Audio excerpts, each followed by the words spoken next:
Let me start straight with you, no fluff. There is a kind of tiredness that sleep cannot fix. Going to bed earlier doesn't solve it. Taking a day off doesn't solve it. Escaping for a few hours doesn't solve it. Because this kind of exhaustion is not in the body, it is in the soul. It's that silent weight you carry while you keep smiling. It's that exhaustion no one notices, because on the outside you keep functioning, you work, you solve problems, you keep moving forward, but inside, something is being drained. And maybe today, that's exactly where you are. Tired of trying to be strong, tired of dealing with everything alone, tired of fighting battles no one sees. Now answer me honestly, how many times have you thought about giving up, but didn't because someone depends on you? How many times did you keep going, not because you had strength, but because you had no choice? If this describes you, then listen carefully, because this can change the way you see everything. You are not weak because you are tired. You are tired because you have been strong for too long. And God sees that. He sees the effort no one applauds. He sees the tears no one wipes away. He sees the weight you never told anyone about. And contrary to what many think, God does not ignore your exhaustion. He responds to it. The Bible does not treat exhaustion as weakness. It treats it as a meeting point between you and God. Psalm 34:18 says something many people forget. The Lord is close to the brokenhearted. Close, not distant, not too busy, not indifferent, and that changes everything. Because maybe you think you need to fix yourself first and then approach God, but the truth is the opposite. It is in your exhaustion that God draws near. Now, let me be direct with you. The world will tell you to do more, but God is calling you to trust more. The world says, push through. God says, come to me. And this is where the shift begins. Because while you are trying to survive with your own strength, God is offering a strength that never runs out. And that is exactly what you will find in this video. Not empty motivation, but 6 biblical promises, 6 real anchors. These promises are not theory, they are spiritual survival. They are what hold you when you feel like you cannot go on. And here is an important point. You don't need to apply everything at once. You just need to hold on to one truth at a time. Before we continue, do something simple but powerful. Comment below, God sees my exhaustion, as a recognition. And if this message is already speaking to you, leave a like now. Because that helps this content reach people who are exactly where you are, tired but still fighting. Now take a deep breath, because the first promise we're about to see is for that moment when you feel like you cannot continue. Pay attention to this, because this promise has sustained people for centuries. When exhaustion starts whispering, you're not going to make it, God responds with something completely different. Isaiah 42:31 says, but those who wait on the Lord shall renew their strength. They shall mount up with wings like eagles. They shall run and not be weary.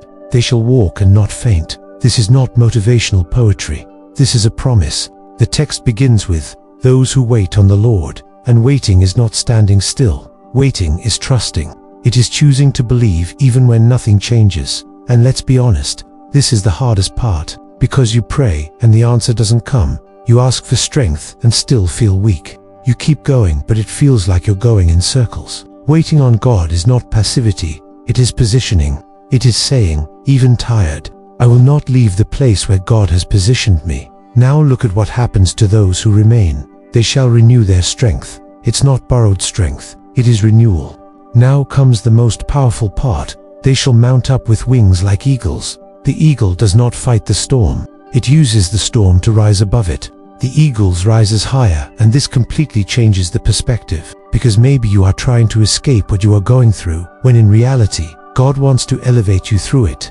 Now let me bring this into your daily life. There are days when you will run, but there are days when you can barely walk, and God already knew that. Your strength is not defined by how you feel. It is defined by who sustains you. And God never gets tired, never fails. While you are at your limit, He remains infinite. Let me ask a direct question. Are you trying to handle everything on your own, or are you truly waiting on God? Because there is a difference, and it defines whether you will burn out or be renewed. C.S. Lewis said something that fits perfectly here. Trust God even when you don't understand what He is doing.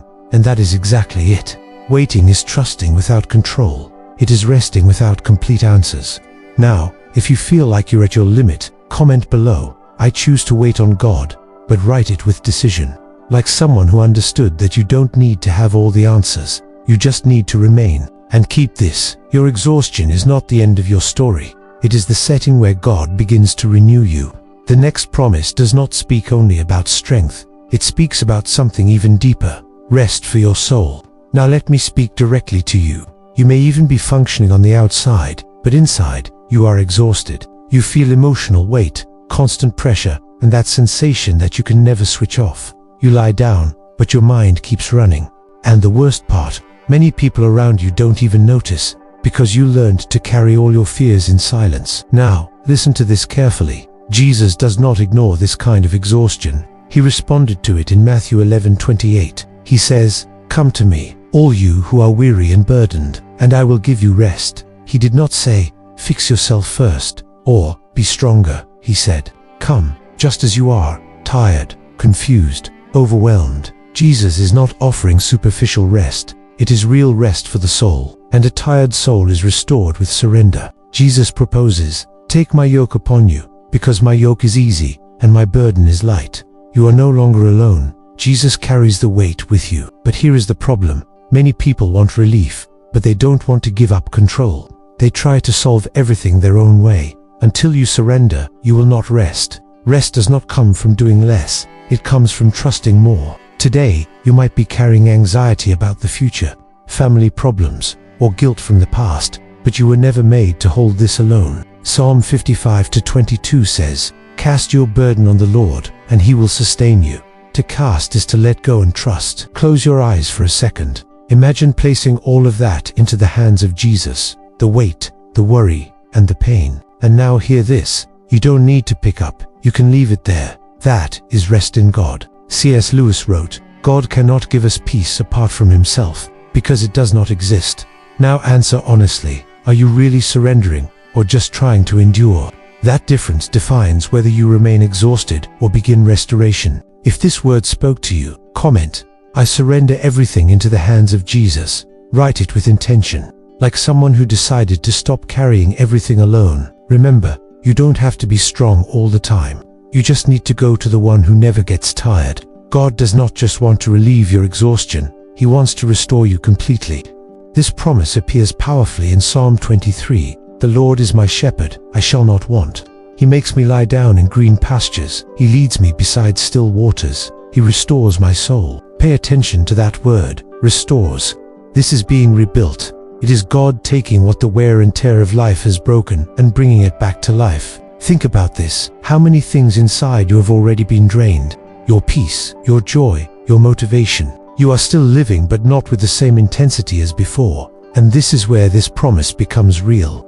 God does not just observe your condition, He intervenes. "The Lord is my shepherd." A shepherd guides. You are restored by being guided by God, which includes slowing down. The texts say, "He makes me lie down," which means sometimes you don't stop on your own.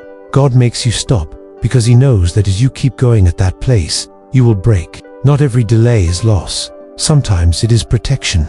In that place of rest, He restores your soul. Now comes the fourth promise, and maybe this is the hardest one to accept, because it goes against everything the world teaches. In 2 Corinthians 12:9 is written, "My grace is sufficient for you, for my power is made perfect in weakness." Let's be honest, nobody likes to feel weak. You want to be strong.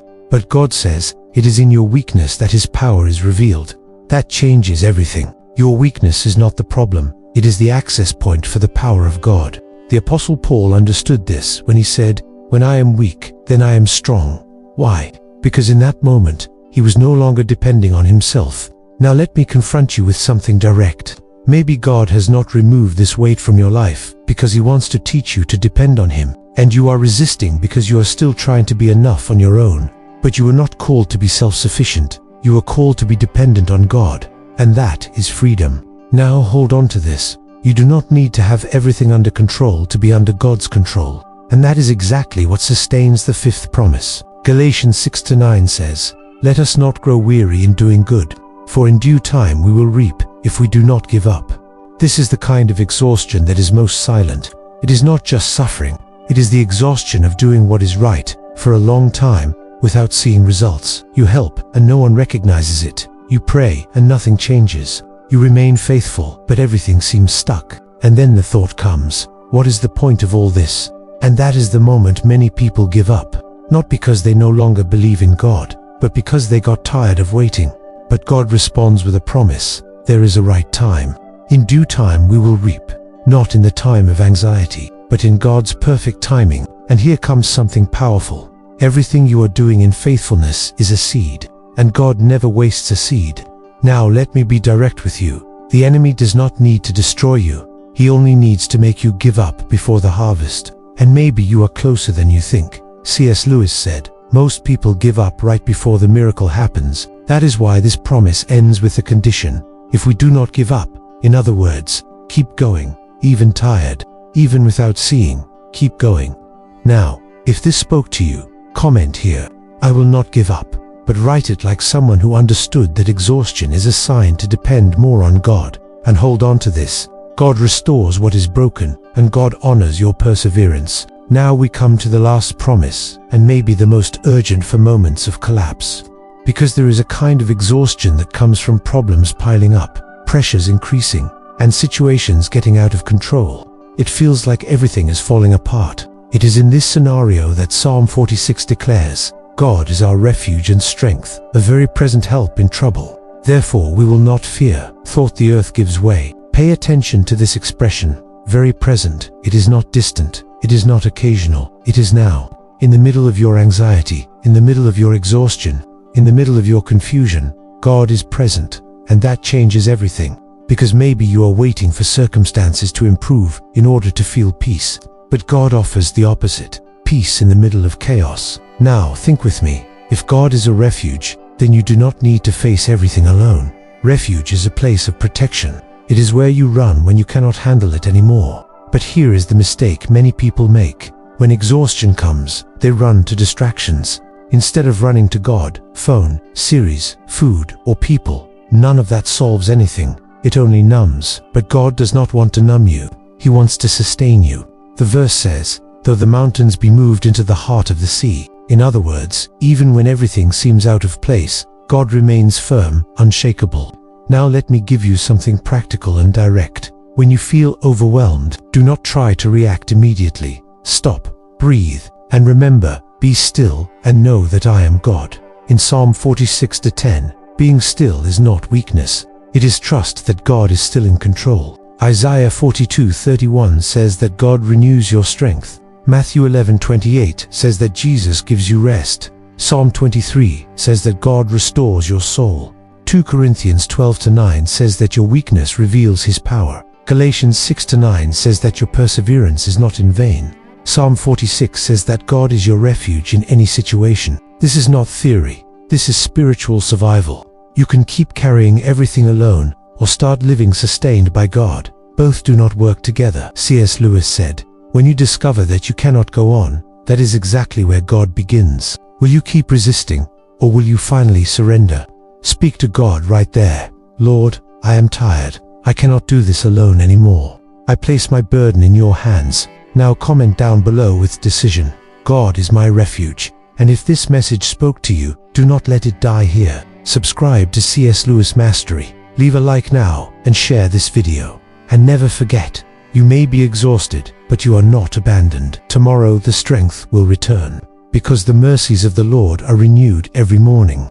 See you in the next video.